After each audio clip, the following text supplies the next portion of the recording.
Này con. Đây. Đi làm đi. Đây này. Đây. Con kia. Lại sạc như thế này chứ. Sạc nó làm như thế này nè. Con tròn cái sạc nào. Cái sạc này. Không biết. Bố già rồi.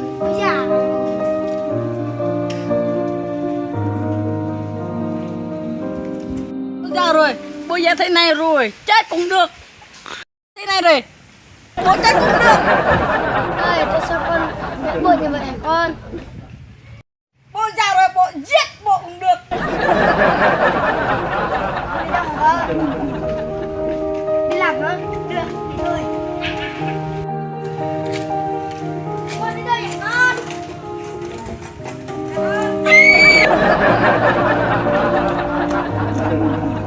Có đây. Mẹ đó. Chưa con.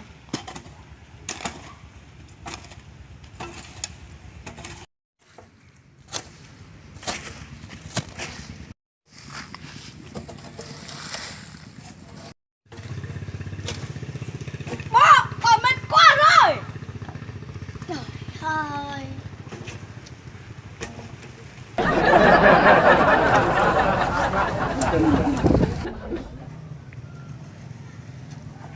Bố, con mệt quá rồi. Không làm nữa. Không làm được, con không làm được. Làm! Bố mệt lắm rồi. Con không làm à? Con, chạy đi. Con đi tận cây 3 ngày luôn. Con không muốn đi về.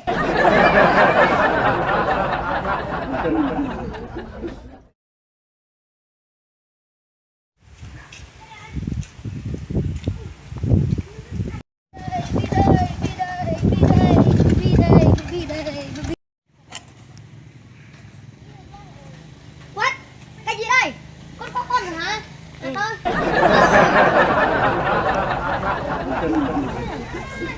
Cái này con ơi.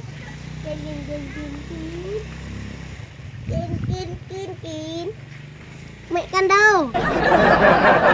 Mẹ con.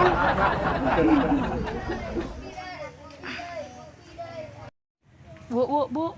Nhìn kìa. Có gì kìa.